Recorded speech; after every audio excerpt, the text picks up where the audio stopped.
Hello and welcome to the Overly Animated Podcast, where we take animation seriously. We talk everything animation here, including Mysticons, which we'll be getting into right now. I'm Dylan Hysen, and today I'm joined by Delaney Stovall. Hey, y'all. And April Collins. Hello. Yes, today Delaney, April, and I are getting into episode 14 of Mysticons, The Dome.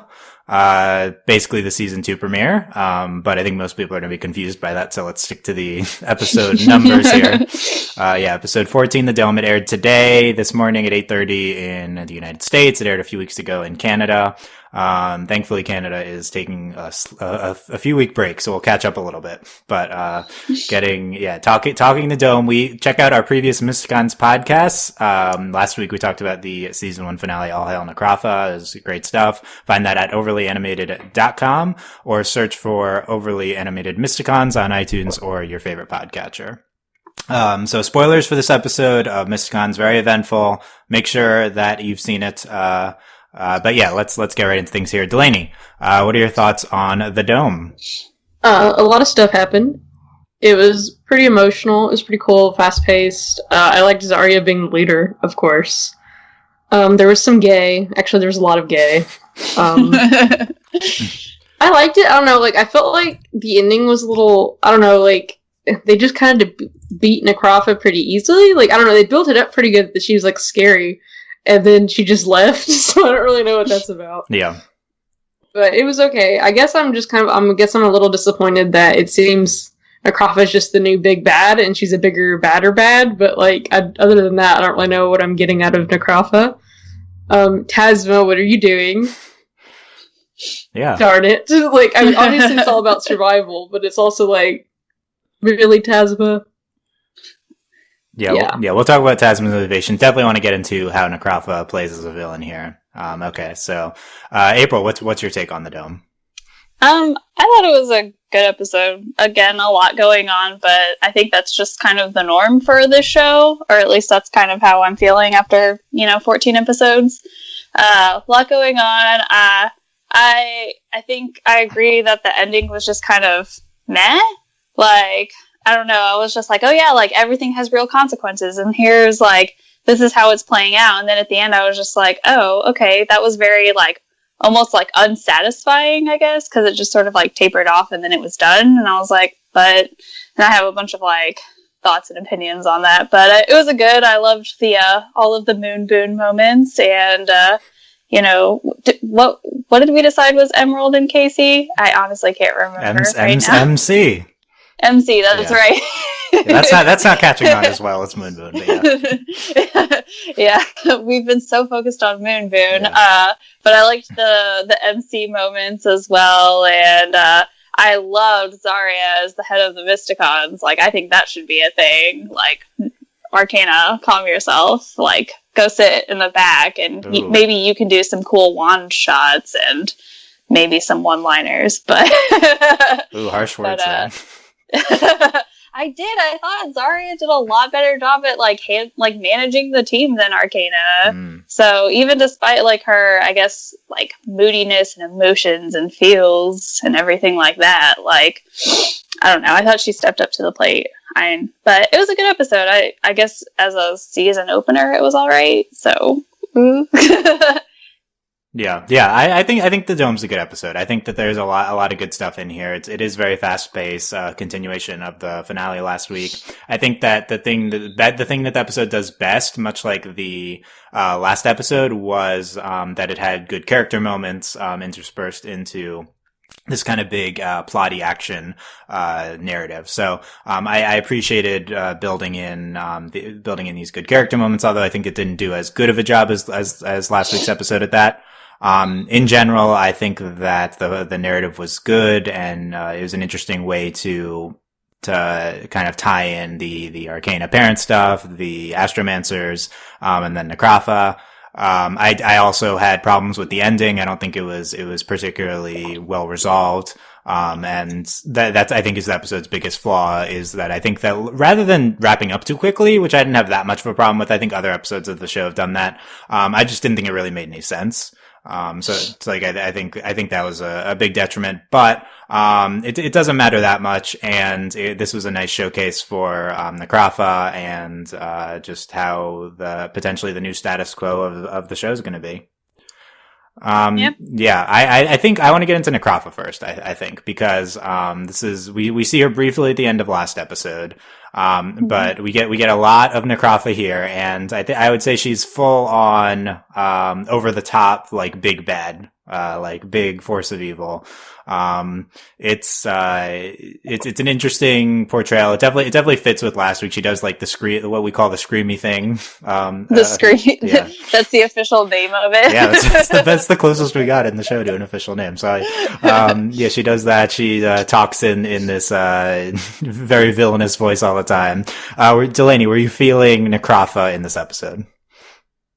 I was, except I don't know, like, she just kept doing the same stuff. I was kind of expecting more, like, absolutely, like, obliterating attacks. Like, she's gonna murder everyone in 5 minutes.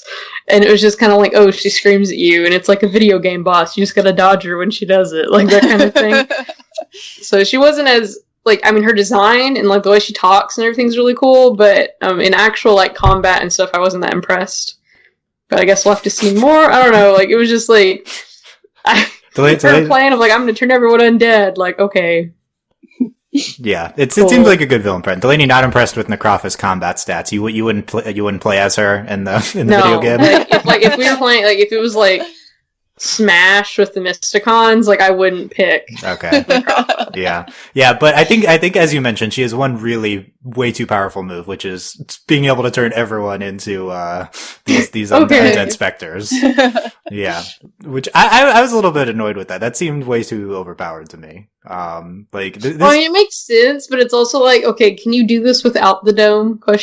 Right. Yeah, I don't know why the dome was necessary to this part. I mean, sure, some people might have run out of the radius, but like that just trapped them in. Wasn't that the only thing that the dome was doing? That's what I thought. Yeah. Like, I was like, what are you doing? Maybe she was thinking, like, she's like, one shot, done, kind of thing. Like, yeah, it is definitely the easiest way to turn literally everyone in the city. Yeah, so right, like, maybe that's what she was thinking. Yeah, she turns all of our skeletons into specters. Rip Tibian and skeleton crew and their sticks. No more talk of the sticks being their weapons. They're done forever. Now they're these flying specters. Delaney, do you like the specters or skeletons, Delaney? Well, I mean, I don't really think the specters are, like, much scarier. I'm kind of annoyed they fly. Like, I don't know why it irritates me, but it does. Like, they all just have wings now, and I'm like, whatever. And they traded their sticks for wings. And it's not as satisfying when they, like, beat them up, because, like, the skeletons would, like, fall apart, and now they just disappear. Yeah. It's disappointing. Yeah, I think we're trading the humor of the skeletons for, like, some sort of menacingness with the specters. I don't like that trade-off, I guess. Yeah, exactly. Like, the skeletons were funny. Like, they were so stupid. Like, they had sticks, and they would, like, fall apart, and Dreadbane would just, like, pick them up and, like, just do awful... It was just funny. Yeah, definitely less comedy from our villain crew with Necrafa in charge. She's all business here. Yeah, April, specters or skeletons?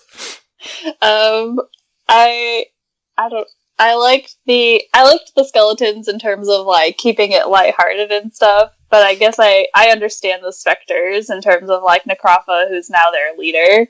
So, but I was just like, why do they have to fly? Is it so they can just keep up with her? Like, what? And then as we saw in this episode, it enabled us to have Griffin aerial fights. Like, that was kind of cool. That's true. Yeah, I mean, I guess it's, like, a different sort of style of battle, but also it made me, like, think, like, how did the skeletons get around before they were specters?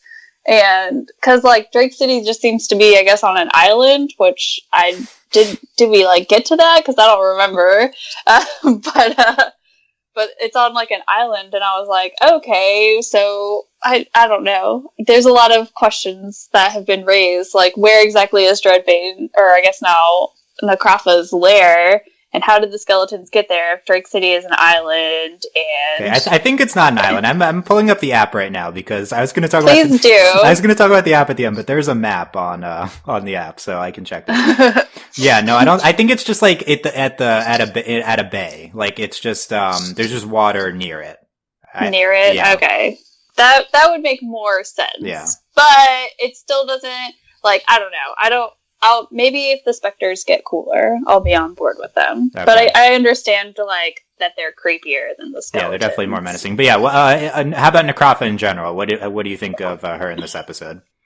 I think she's off to a good start. I hope they develop her, and she's not just like she's got the screamy thing and like that, and she turns people into like her army of darkness. Like I hope those aren't just like her two moves. So I think she's off to a good start, but she shoots people with like magic, I guess. Like, or I don't know what she. Well, no, that was her. She only did the screamy thing. The rest of it was all Tazma. It seemed.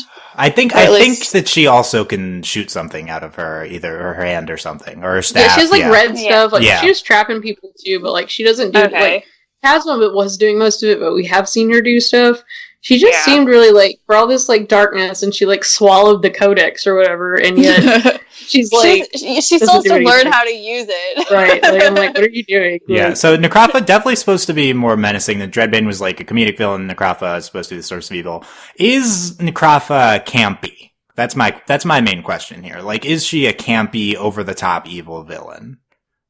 she seems like it. Like I don't know if we'll get more out of it. Well, it's like I killed the Mysticons. Like, do you know how it works? Like, they obviously get picked. Like, I guess she didn't know that. Yeah, just the way. She obviously didn't because she thought they were dead. Right. Yeah. Just the way she talks. It seems like a very purposeful way to voice her. It's just a very campy villain way of talking, and it's like you need a cup of water. Like, are you okay? The Mysticons. So yeah, like that. Yeah, I'll work on my Necrafa impression, but it's like she's supposed to be more menacing, but still maybe I think she's maybe supposed to be a little funny. Maybe there's this one. They make fun of her. Like, yeah. What was it that Arcana said about her? Yeah. She fashion challenged. Yeah. Yeah, Arcana has a good line about her, and then like Gawain is like royalty only up here, and then she like comes in and responds to Gawain, "I am royalty. I am queen of the undead." Like, I feel like that's kind of supposed to be funny. Like, why are you responding? I thought it was funny. Yeah. Like, why are you responding to Gawain? Yeah. And she just completely ignored him like the whole time. Yeah. Right. She didn't waste her time on him. I appreciated that just a little bit. Yeah. So I feel like for me in this episode, it's a little bit, I'm a little unsure of how I'm supposed to be reacting to Necrafa. Am I supposed to be terrified at her or maybe laughing at her over the topness? I think potentially it's supposed to be both. But see, that's why I said she's got a lot of like potential to her. Yeah. You know, like I'm curious to see what they decide to do with her and how they decide to develop her if they do. I would think that they would. So yeah, I think considering she's the main our main villain now, we'll get a lot of her in various situations, and I think that hopefully she'll trend in one direction or the other, or maybe both will pop, like elements of her, like the menacingness and the potential comedic factor of her. But at least in this episode, it was definitely a jarring portrayal compared to Dreadbane that we've gotten before. Oh yeah. She's like way more menacing than Dreadbane. He was like a clown compared to her. Hope we see Dreadbane stuck in the portal. Hope we get back to him. Anyway, Tazma, we speculated last week that Tazma's only move really was to just be like, Necrafa, I'll serve you. And she does this, and Necrafa's like, as long as you're being valuable, you can tag along, and she gets Necrafa into the dome. But then at the end of the episode, she kind of disappears. Malvaron hits her off of the She top gets of the thrown off the roof. Malvaron throws her off the roof, and then I guess she can turn into like a black thing. I don't know what that is, that movie. Yeah, she can. like the Death Eaters, like, yeah, it was like a very Death Eater thing. So I'm not clear on if next episode we will see her back with Necrafa. Like, she could very easily regroup just and go back to the lair, but she could also run away now, because the only reason that she went up to Necrafa in the beginning of this episode is because she was just there in the room, and she would have been like, she had like no choice. So I wonder if she will run off or go back. Well, I think running off would be really great for her character, but I doubt she's going to do that. Yeah. Because Necrafa's going to find her. Exactly. I think Tazma's just playing a game of survival at this point. Like, or at least that's kind of how I took it, because I was just like, okay, well, the only way she's going to survive being in this lair is if she proves herself to be valuable to Necrafa, and then she just kind of like continued that. And so it would be nice to see her like take that opportunity to run away, but from what we've seen of Tazma, I don't think that she will. She'll probably be right back at Necrafa's side. So yeah, I think we're going to get there eventually with Tazma playing strictly the middle. I think probably not yet. I do agree. If she ran away, I think Necrafa would probably just find her if Necrafa wanted to. So I think probably her best move is to just go back to serving Necrafa. I disagree that Tazma has shown nothing but evilness. I think for the past few episodes, I've definitely gotten the impression of Tazma being primarily self-serving. I think she's very self-serving. I think what she's doing is just in her own interest, and I don't think that she's like, I don't know what the word is, but I don't think she's doing it because she like wants to be evil. She's like, I just need to get out of here, kind of thing. I'm reading for like a Crossroads of Destiny moment for her. Like, that's what I think. That's where I think her character's going. Is like she's going to be like Zuko. Like, it's like, oh, she's okay, and then she's not okay. But it's not like she goes to Necrafa. She like goes her own way. Yeah, it's a good point. I definitely think we could be doing Zuko with her. But it doesn't seem like that's happening soon. And I am skeptical, yeah, like you said, of her going strictly to the Mysticons. Like, I do think she is a potential ally, like in the second half of the show, but, I still think, I don't know, nothing's really changed from here with Tazma. I still think that she's a, future vigilante force for the show. She's just doing what's convenient for now. So I think it's going to be interesting to watch her portrayal. At the very least, I think she was decent in this episode. Like, I'm not like, I still think her character's been, very underdeveloped, but, I think she was fine here. Yeah. Okay. Let's talk the dome. Just the concept of the dome. We mentioned this. This isn't something we knew about before, but apparently the Astromancers installed it after, Dreadbane's meteor, strike over the city. Which seems like a good call, but then we have this whole thing of them having to activate it, and then them trying to go not activate it.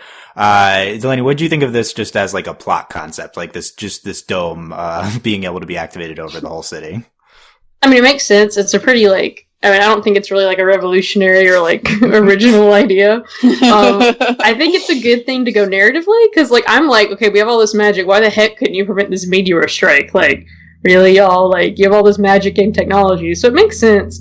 Like, I wasn't like, oh, there's a dome. Like, I also appreciate that it wasn't one of these like, we're going to be under the dome forever, because that's annoying. There was a whole TV show about that. No thanks. But it'll be cool. Like, it was a neat idea. It just continues to show that the Astromancers suck. Like, they're terrible. Like, they're just the worst. Yeah. We'll talk about that. That'll be the next thing. Yeah. But April, fan of the dome?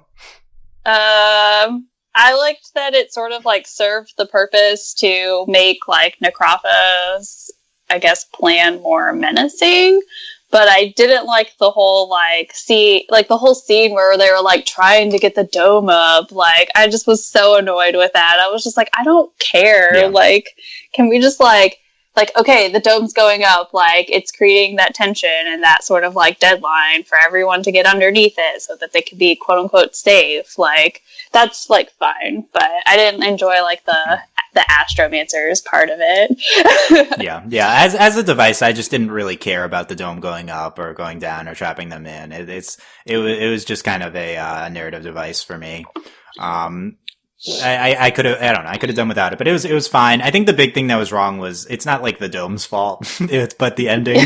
Don't blame Mr. Dome, but it's, at the end, so we resolved this thing, so Necrafa goes to turn everyone into specters, and, then at the end, it's revealed that they used the dome to reverse Necrafa's spell and destroy her own specters.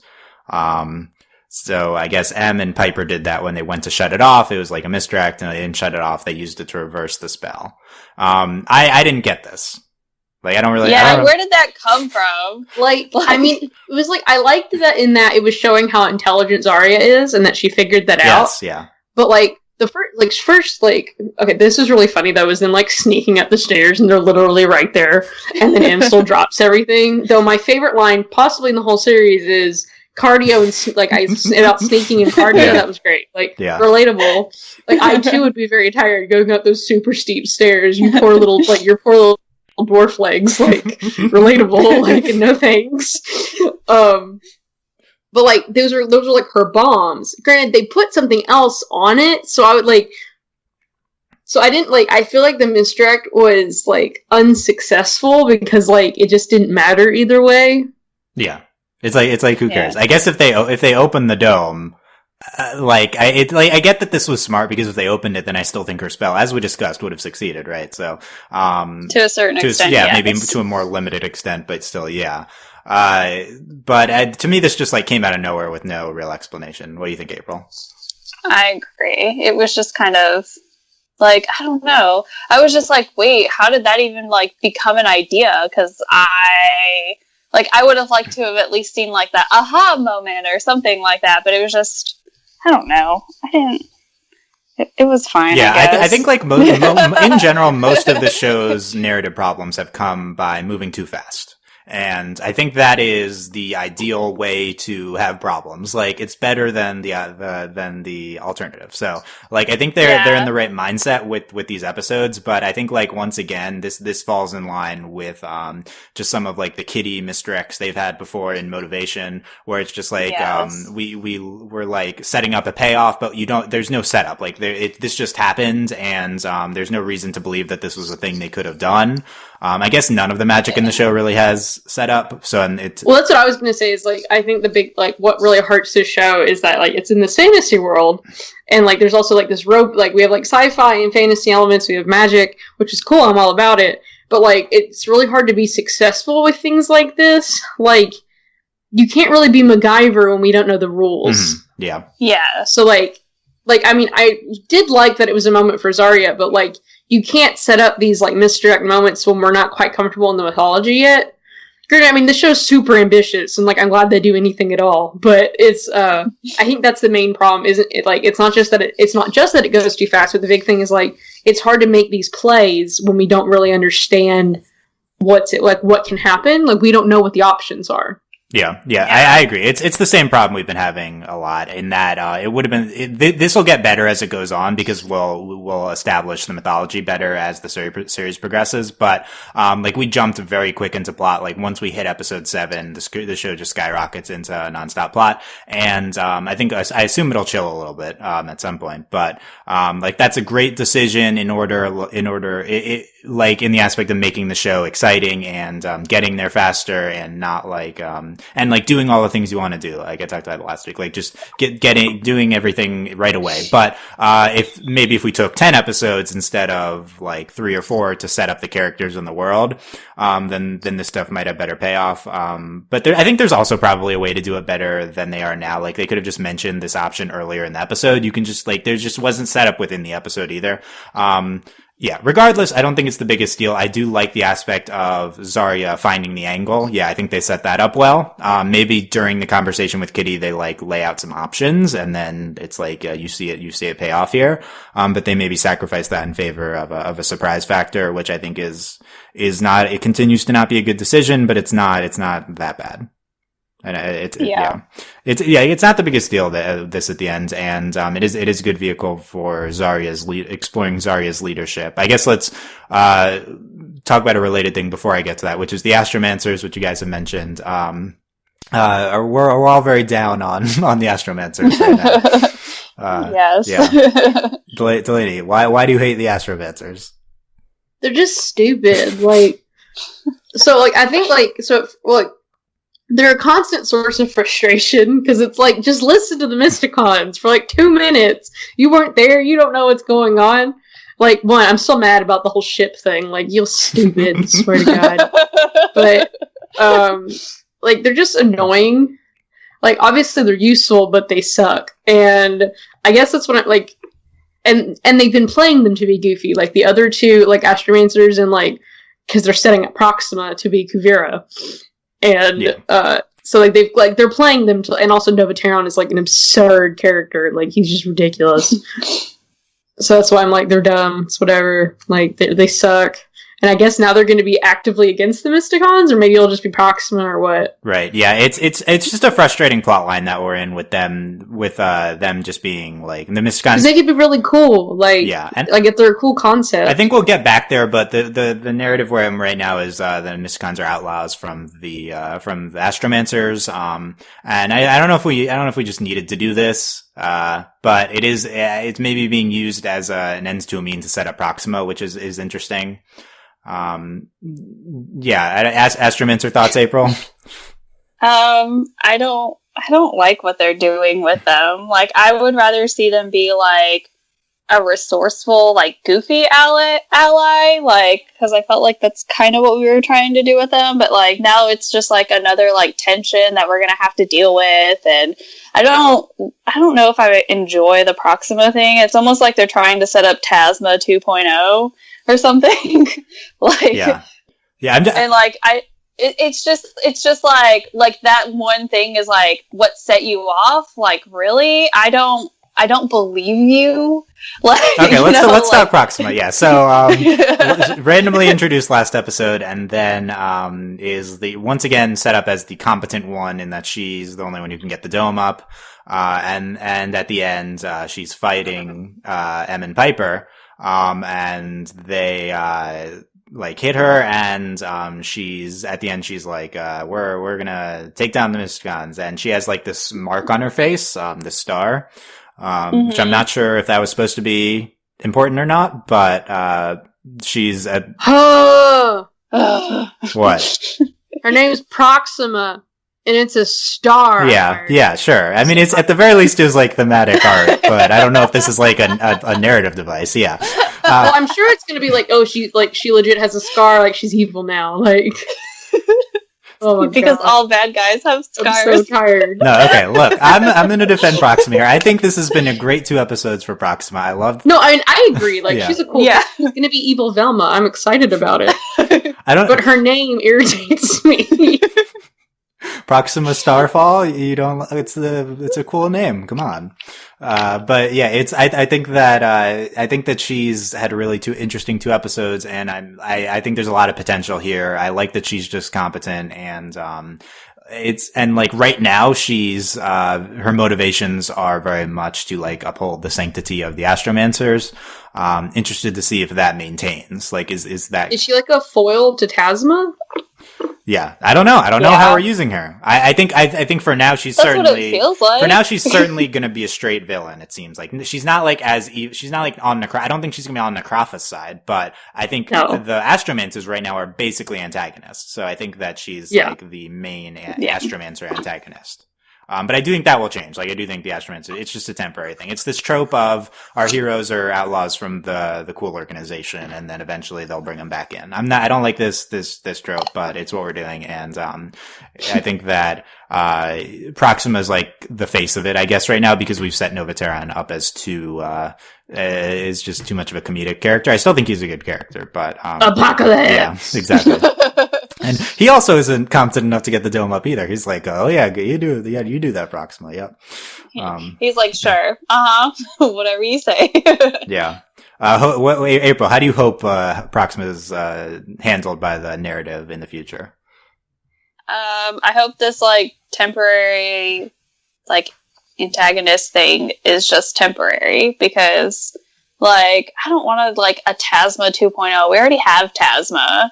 Like, we're already sort of, like, doing nothing with her, because, like, she's the chosen one. So, but, I mean, we'll see. I think it's interesting that we're introducing, like, this other, like, a force of evil or whatever. But, and I can understand, I guess, her motivations if she's like, oh, like, we have to, like, protect the sanctity of the Astromancers. Yeah. Yes. Like, I can understand that motivation, because I guess, like, the Mysticons are just currently doing whatever they want. So maybe it's like, okay, why don't you fall in line, and then, like, Necrafa can be more easily conquered, kind of thing. I don't know. We'll see. Yeah, so she's Tazma in that she's another morally ambiguous, character, female character. Like, that, and her, with an unclear role within the structure of good and evil on the show. But I think that she's very different in motivation in Tazma, as we've been talking about. I think Tazma's been heavily set up as just, selfish and self-serving first. Proxima, I don't think we've seen any selfish bone in her body. She's just purely been working for the concept of Astromancers so far. So, I think that that's a completely different character motivation, and potentially a more interesting one if that gets twisted. I think maybe she's the scholar that goes too far archetype. Like, she's like trying to, maybe she's like investigating magic, like kind of a little bit like we're doing on Star right now at Star. Like, maybe she gets into dark magic too much, or like, I think there's like a possibility she usurps Tazma or something, just cause she's so smart, and like she tricks, or not Tazma, Necrafa, and she like, tricks Necrafa into doing something, and then takes her powers for like the betterment of knowledge or something. Like, there's a lot of potential here. And I think her motivations for me are more potentially interesting than Tazma at the moment. Yeah. Because no one really likes a hardcore self-serving villain. Like, we want them to have a good reason for being bad. Yeah. Or at least I do.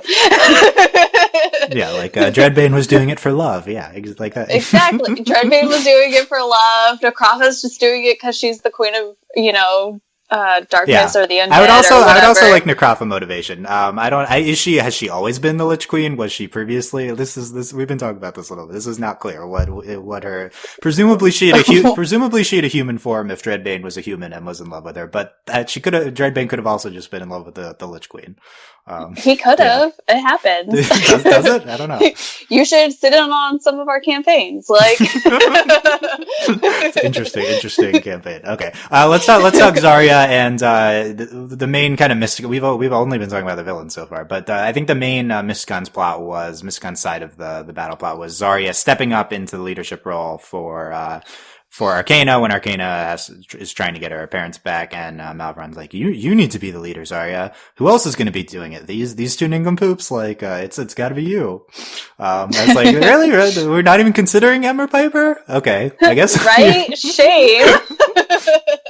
It's like, yeah, I guess that's what Malvaron thinks of them. But Delaney, how do you think this Zarya leader? We talked about the gotta find the angle thing. So, we like that. But, how do you think she did as a temporary leader of the Mysticons?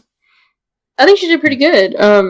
She had her doubt at first, but then she had her, like, super cool speech, and they went and fought everybody. Yeah. I'm enjoying Malvaron's role in that, like, he's there to be, like, the wise counsel, but then he goes away. He, like, offers his advice. He shows up for 2 seconds. And then he leaves. And then he the says ladies his get words. to do things. Yeah, that's what matters. So, I think Zarya did pretty well. Like, I mean, she can't, like, I really just really liked it at the end that she had, like, she'd figured this out. So it would have been more satisfying to, like, watch it unfold, I guess. But I think she did pretty good. And I did enjoy, I don't remember if it was him or Piper who was like, she's either really brave or doesn't know, or has no idea what to do. Yeah. So I like that too. That was good. I think her big moments are the ending, and then the speech she gives, and then they're like, you have my sword. That leads to all that. April, you said you wanted Zarya to be the permanent leader of the Mysticons. That's a bold claim. I think she did a much better job in this one episode than Arcana has, like, what does that mean? Arcana, why has Arcana done a bad job? But, okay, Arcana, one, let's talk about the beginning of this episode where she's like, no, like, let's go get my parents and then we can go, like, save the city. And it's like, girl, how long have you been doing this? You should know better by now than, like, it can't be all about you and your parents who are turned to stone. Like, that's not how being a leader of, like, a group works. Like, your priority should be in better places than that. And so I just thought it was really nice how Zarya like easily like stepped up, and like it wasn't like a huge fuss like it was with Arcana, and she just like, and like everyone was just like on board, and like I thought they were semi-successful, I guess. I don't know. I mean, but I did. I liked it. And its magic hour was the greatest thing ever. Like, yes, it was so good. I wanted to fist pump. Like, yeah, that was the big moment. Was Zarya got and its magic hour. Its hour, yeah, and it was great. So, like, I just felt that she like properly, like, she better motivated everybody too. Like, I always feel like it's a struggle with Arcana, and Zarya just naturally fit into the role, even though she was like, well, Zarya's used to like actually talking to people. Like, does Arcana have friends? Right? Do we know? Yeah. Zarya's definitely more of like has more social experience and stuff. And like Zarya, like, you know, she's from like the lower city, and so like all that stuff. Yeah. Like, she actually cares about Drake City, which, you know, that's honestly been the thing with Arcana, which is kind of like, we've kind of had it resolved, not really, is like, she just cares about her parents, which is fine, but like, it's also like, is there more to you, Arcana, than you want your mom back? Like, it's kind of like with Voltron and Pidge. Like, I love Pidge. Pidge is my favorite character, but it was like, please do something with Pidge finding her brother, please. Yeah, resolve that so we can get to different things with the character, yeah. Delaney, you like Zarya's Its Magic Hour, though? Obviously. It was awesome. Yeah. So I agree Zarya was a good temporary leader, but this Arcana was a bad leader take is dumb. This is a bad take. Arcana was fine. I don't care. What the Arcana hate has gone too far. I want her to, like, I just wish, I'm tired of her and her parents. Yeah, like, I agree. Look, I think that Arcana's like, she's too much, like, she is literally just the leader. Like, there's nothing else to her. Yes. Yeah. I agree with your frustrations about her character. I've talked about this a lot. I think she's the most underdeveloped Mysticon. I think that she really needs... the thing is, like, they don't really need a leader, because, like, all of our Mysticons are very competent, even Piper. Like, that's the thing, too, is, like, we don't really, like, being a leader is great, but, like, we just need someone to make plans, because, like, it's not like there's some team, and if somebody doesn't tell them what to do, they don't know what to do, like... They're like, yeah, we're gonna go fight Necrafa. Like, they're all very competent, which is what's so satisfying about this show, is it's not like, oh, we have a leader and everyone just follows them. Like, every single one of our characters is very competent and they can, like, do stuff. Yeah. Well, and I think maybe, like, the whole, like, the fact that there has to be a leader kind of thing, like, kind of bothers me too. Like, because, well, duh, obvious, you guys have to go, like, fight off Necrafa. Like, do you really need someone, like, in particular to be like, okay, let's go? And then it just really frustrated me too, because, like, I hadn't even thought about the fact, like, oh yeah, you just left Arcana, well, I mean, you left Arcana behind, so you guys are without a leader. I didn't even think about that until Malvaron was like, oh, so I guess you're gonna be the new leader, Zarya. And I was like, what? Why?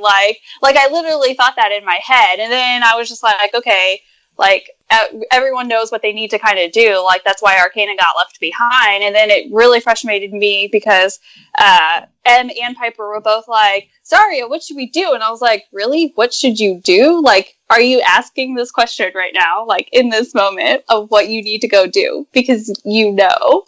I don't know. I just hated that it kind of, like, dumbed them down for, like, half a second. Yeah, we're playing up the need for a leader thing. I think it's a good point that being a leader as Arcana's primary quality isn't necessarily like a super riveting thing to have as because like what is she even doing? Mostly she's just like, let's go, and that's all she really does as leader, because everyone's cool. She says magic hour. Yeah.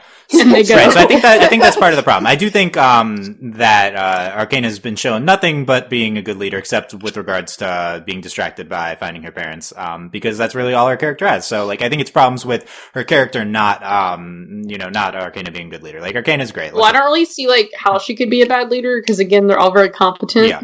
And So it's like, unless she was like, okay, guys, we're just gonna hang out here and play video games. Like, oh, the city is being attacked right now. That's fine. Let's go shopping. That's the dog leader. Yeah. Let's go find my parents. Okay.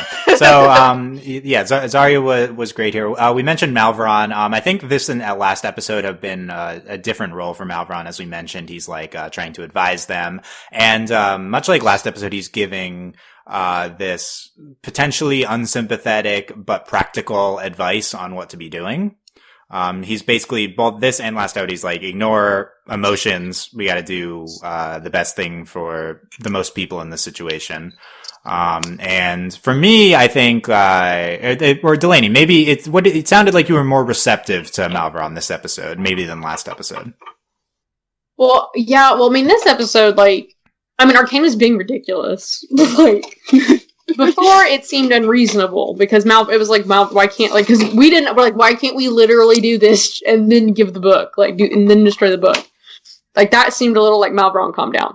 This time, though, it was like, no, Arcana, like, you're being kind of ridiculous. Like, obviously it's terrible your parents are still stoned, but, like, we can't fix that right now, and your parents are going to be stoned no matter what.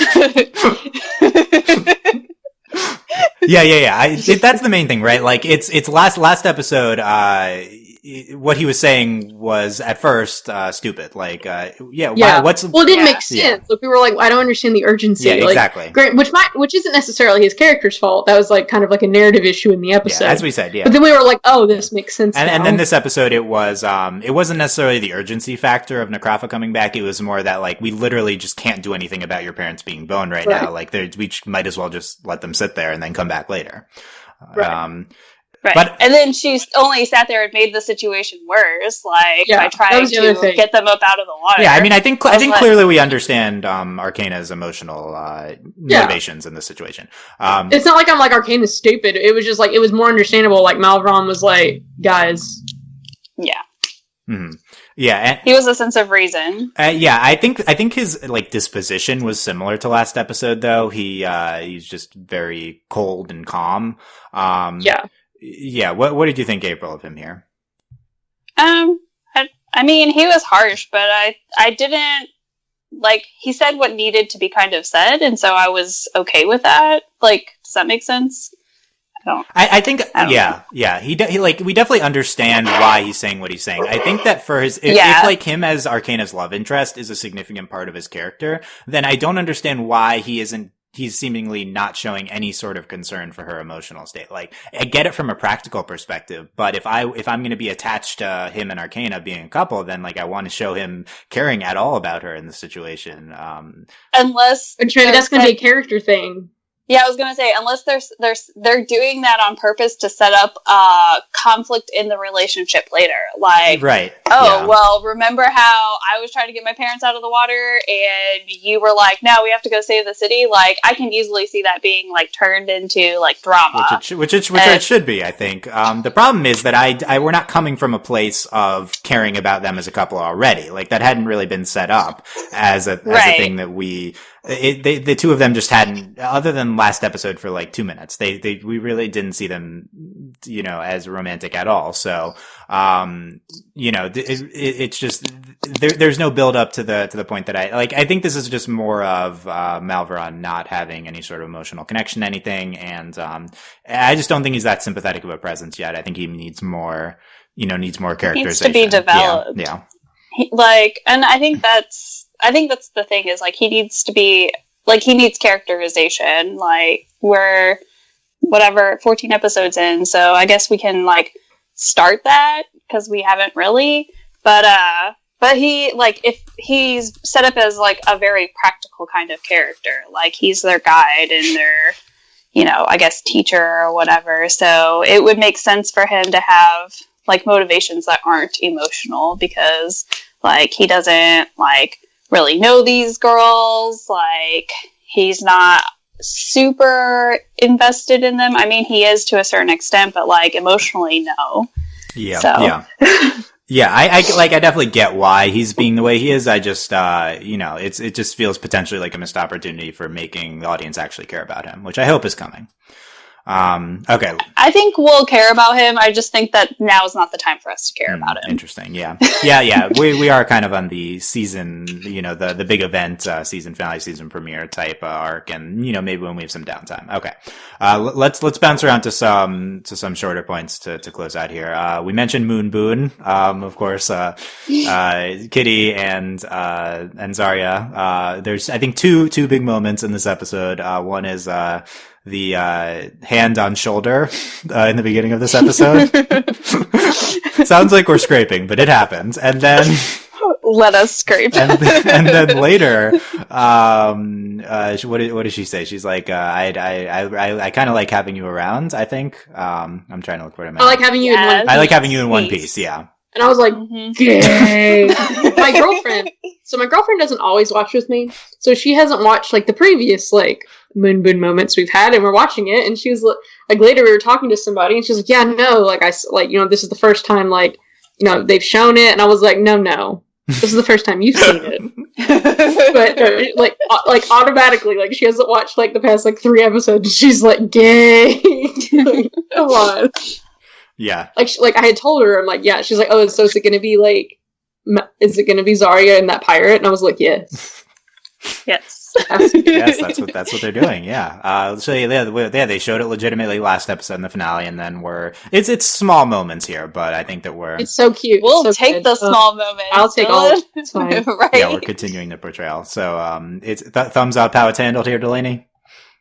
Yes. Yeah. Yes. The thing I'm worried about going forward with the Moon Boon is that we've been on a big pirates arc, but they are not main characters. So if ever the pink they can't leave. Oh my god! If ever the pink skulls are just not in an episode, then we can't have Moon Boon, right? Or MC. That's so okay. That's my concern is that we need are the pirates just literally always going to be on screen? I don't know. We need to have a really emotional farewell kiss. Yeah, yes. I mean, presumably that's not coming for a while, but yeah, it's. I think we could have more stuff with them. I mean, we've always been surprised how built up they've been to this point, and it's just continued into this episode. So continue to be very happy with them. MC, we mentioned we got their one scene of M reviving Casey, or he was passed out or something. Yes. Yeah.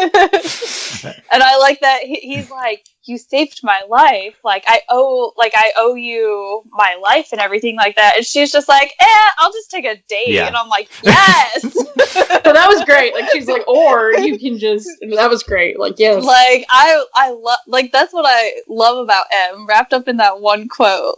Yeah, she says, I'd settle for some snork balls in a movie. Yeah. So. Yep. I don't know why the snork balls are the go-to date food. It's a food we know about in this world, so I get why we used it here, but I feel like there's, don't we have I'm not gonna say anything about that. Don't we have other food in? I love how we have snork balls and pizza. These that's true. We've done pizza. Yeah, couldn't have said pizza anyway. Okay. Because it doesn't sound as right. I'll take pizza in a movie. No, that's lame. Yeah. Okay. So that was, I think that was our only MC moment, but very, very happy with that moving forward. Yeah. Well, I think both of them very dependent on the pirates the pink skulls being around. And then Arcana Malvaron was mostly just drama here. So, there's the thing. Yeah. Some notable lines we haven't talked about yet. I think a big one from Zarya was, I'm going to stick to my thing, cool bow shots and sarcastic one-liners. So I like that she knows her place. She knows her role. She knows her. Yeah, she knows her role. Yeah. She knows who she is. Yeah. I didn't know if she's aware of the sarcastic one-liners role, but that's interesting. We mentioned the Arcana line earlier to Tazma. She says, you sure know how to pick your evil masters, Tazma, from bonehead to fashion challenge tag. I mean, what's with the mask? Yeah. That line had more personality from Arcana than we'd seen in a long time, I would say. Yes. Yeah. Yes. It was very, very sassy. I don't really like the use of hag here.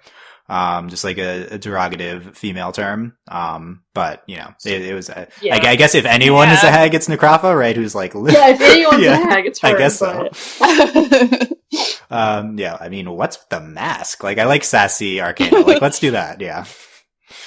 And the mask of all of the things. I really had hoped that she had commented on the necklace. Is it a mask or is it her face? I thought it was her face. Yeah, I thought it was her face too. Is it a mask? What does she look like? Yeah, like not clear on that. Oh my gosh, she takes the mask off and she's like just a person. Like I don't think a regular human. Also, Necrafa's really tall, by the way. I don't know if we had noticed that, she's but very I tall, did. Yeah, I really need some Necrafa origins to explain all of these things. Yeah, maybe she's just very tall, but is she the actual immortal Lich Queen? Like this needs to be answered. We had I think we had one of our best Doug moments here. With when Zarya's moting them, it's like, you've got my sword, you got my hoop, and Doug's like, you got my carefree attitude on life, right? Like that was, I think that was quality. He knows who he is as Doug well. continues to be pointless, but this Yeah, I didn't. Was he there this whole time? He's just there in the background. Yeah, he's on the ship. Yeah. I forgot that he was with us. Yeah, definitely. Until he showed up. Very much, we haven't mentioned Piper much. Very much a Piper in the background episode, but her general role in the show, if she's a support character and it's not a Piper episode, is like with these comedic lines. So she's kind of bantering with Necrafa for a little bit, and then she's like, "You got a problem with kids?" And then, I really like this moment with her and, Zarya when Zarya's like coming to save her and, it's like, don't worry, I've got you. And she's like, do I look worried? Which I just loved as, that was really cute. Yeah, we haven't gotten much, Piper and, Zarya friendship. That's the one worry I have with the Moon Boon is Piper's.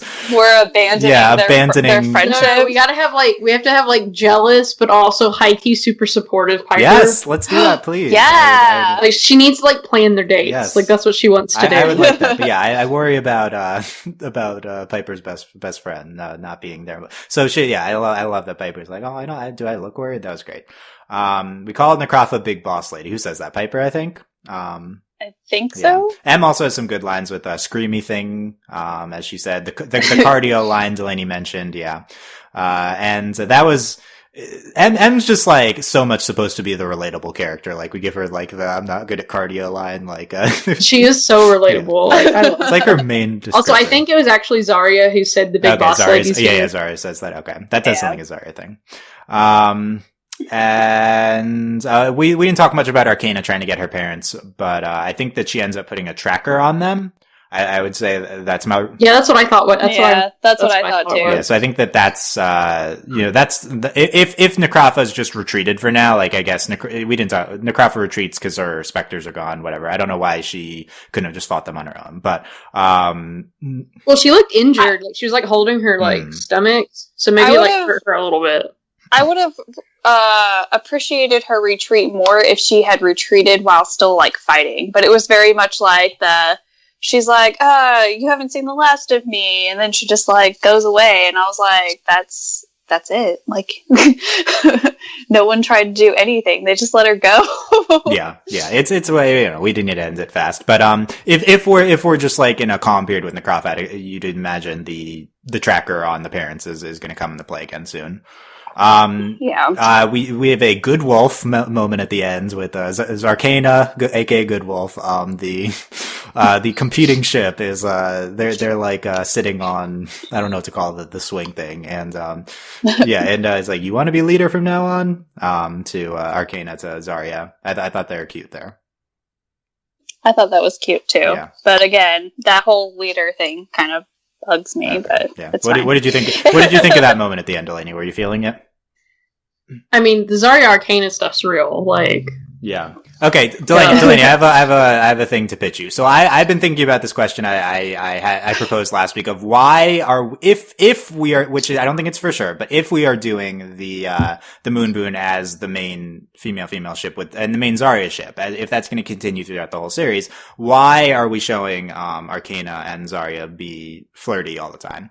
And because it's just hard not to read that romantically, and I think at least half of fans have just it's I think it's still maybe the most popular ship you see people talking about, although Moon Boon's coming on strong. But it's I think that it could be a really legitimizing thing for Zarya liking girls. Yes. Yeah, like, I think that if you ever see female couples, it's just, you always just see the two of them together, and, it's like even Korosami, and it's specific circumstances in Legend of Korra with Korra and Asami, because they were like, this is probably both of their first same-sex relationship, but I think it's potentially a very legitimizing thing to see Zarya just show romantic feelings for multiple girls. Like, it's not like her and Kitty are dating right now, and I think that is I'm skeptical that like that's like being actively thought out as why we're showing this, but it's like, right. Let's just make Zarya really gay. Like, maybe that's the reason. I mean, she's Zarya's just like, look at all these pretty girls, and I'm just gonna flirt with everyone, which I don't think there's anything wrong with that. It's very realistic. Like, also, like, when you're gay, and, like, you just, like, you see a pretty girl, you don't even do it on purpose half the time. Like, you're like, I flirted with her, oops. Like, it just happens. Like, it's fine. And, I do think it was a very validating thing, and, like, I think it's like, if I'm pretty convinced at this point that Moon Boon's like the thing, you know. And even if for some reason they're going for like a misdirect, like it's going to be Zarya and Arcana, which again I don't care, that's fine, cool. But I do think like having like these interactions, which is validating for Zarya and potentially for Arcana, you know, maybe she's bisexual, or maybe it's just like, who knows. But I do if it is on purpose, I do think it's definitely a validating thing, and it makes sense because it's not like when you're gay, you're gonna find that one other like gay person, and you're like, yes, yeah. like you know, you're just like, you're cute, and you're gonna flirt. Like, that's just how it works. And that's a damaging perception by media that you'll see oftentimes. It's like it's the like life of the soulmates, right. Gay couple perception. Or they were like, I was never gay before until I met you. Yeah, like, that too. Yeah. So I do. Yeah. So I think that if this is just a really in-depth portrayal of Zarya like as a lesbian, if this is what we're doing, like. I think that's potentially great. And yeah, I think I'm going to revise my stance last week. I think Arcana, definitely buy, because, she's definitely flirting with Zarya. So, yes, yeah. I'd flirt with Zarya. Yeah. Wouldn't we all? She was great here, right? So, and the last thing, I can't believe this took until last. This is the hot topic of our Discord, overlyanimated.com/Discord. If you want to join this discussion, we learned Serena's last name, the reporter, Serena Snake Charmer. Yeah. Yep. Yeah. I hate the show. My question is I was confused, like, is this like a hyphenated last name? Is this just 2 words? Is Snake her middle name?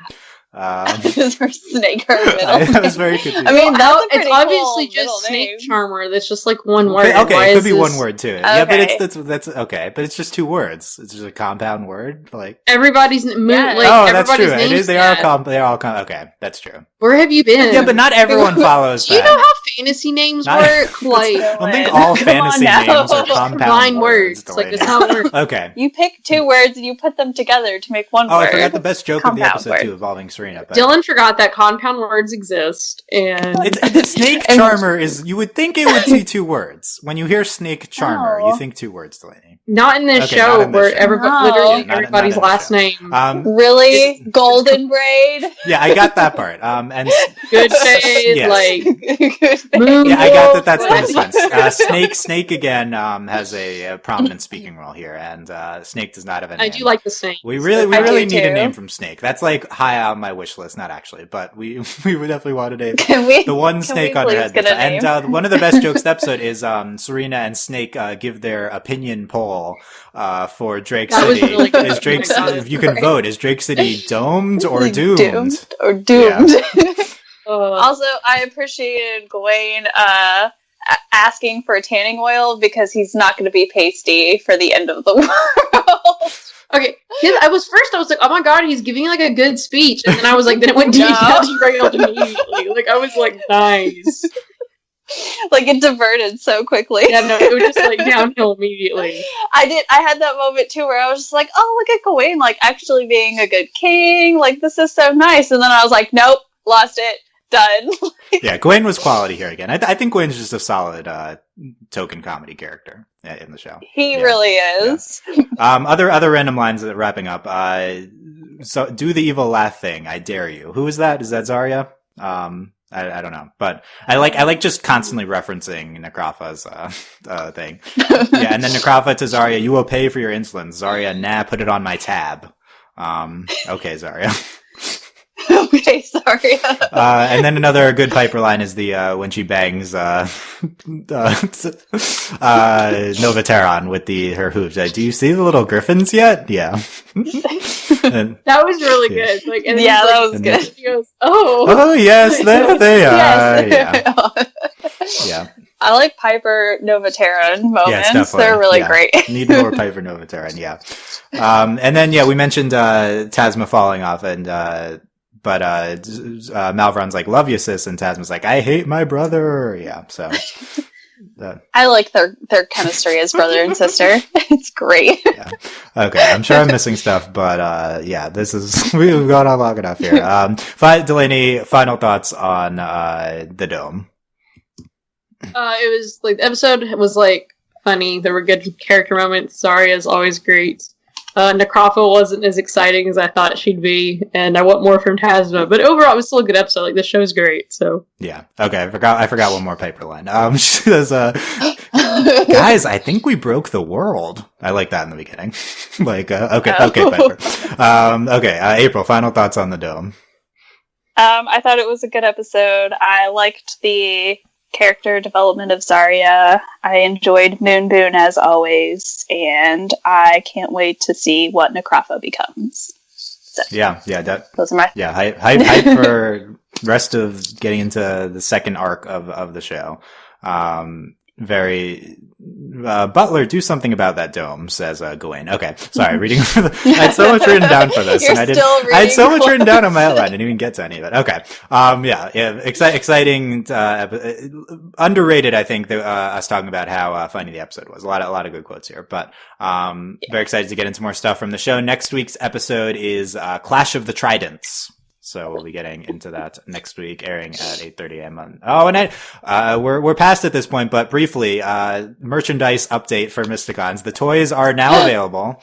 If you want to, there's action figures, in various forms for all of the girls, and then there's a Choco plush. Best place is probably Toys R Us, either in store or on their website. Supposedly it's also going to be up at Target and Walmart and stuff eventually, but it's not there yet. And they're also on Amazon, but more expensive, some of the figures. So yeah. And they don't have the Choco plush on I was Amazon. definitely I was waiting. I was like, but I caved and ordered it from Toys R Us, online. So. I did too. Set them free from Ohio. Yeah, Choco ship from Ohio. Let it be noted. I will say, I think this is more important than ratings for getting more episodes of Mysticons, is just buying the toys. Like, I think this is just the concept of Mysticons is a vehicle for selling merchandise. So I was going to say, that's how a lot of like children's show, like Nickelodeon and them, rate how well the show is doing based on toy sales. This is definitely a known thing with a lot of shows. We heard Young Justice got canceled because of toy sales. So this is a thing. And, but Mysticons especially, I think, considering it has, just backed by a toy company. So, the number one way to support the show is going to be buying the action figures and stuff. Also, Choco plush. Yeah, that's the most important one. I'm hype. It's coming soon. Also, as I mentioned, the app, Secrets of Gemina, is out on iOS now. I think it was already up on Android, but, it's just like an RPG turn-based game. It's actually very impressive. It's very, very in line with the mythology of the show, and all the characters are written in character. I've played for, I don't know, an hour, 2 hours, and I'm not done with the story. Like, it's a legitimate game, and it's free to play, and then there's in-app purchases, but you don't have to do those. So, I need to get this. Why didn't I know? Well, it just came out on iOS, but yeah. So. Oh, okay. Yeah. So I'm like, wait just a second. search Mysticons on the App Store, and you can get that. So that's another way. But buy the toys. That's the moral of the story here. So let us know your comments on this episode of Mysticons. If you're watching on YouTube, you can comment there. Subscribe to us to not miss any of our stuff on YouTube, and also comment on the website overlyanimated.com. Definitely join us on Discord or overlyanimated.com/Discord. Mysticons is our most active channel, and you're really missing is. Alex. Alex is catching up on Mysticons, is live blogging it on the Discord. So we missed a bunch of it during this recording. He's on episode 9. Okay, so we'll see what Alex's comments are. But yeah, a lot of discussion in the Discord. So overlyanimated.com/Discord for text chat. Find us there, and consider supporting us on Patreon. Patreon.com/overlyanimated. Thanks as always to all of our patrons, especially our patron of the podcast, Otaku Guy 01, and thanks as always to our patron executive producers John, Ryan, Steve, Alex, and Andy. This is the busiest week in our podcast history. So this is overlyanimated.com. There's multiple new episodes of Star Wars Force Evil, Steven Universe, this show, Ruby, Ladybug. It's going to be a disaster, but you can find all of it at overlyanimated.com. Make sure you subscribe to us to not miss any of that. Thanks very much for listening. We'll see you guys next time. Bye. Bye.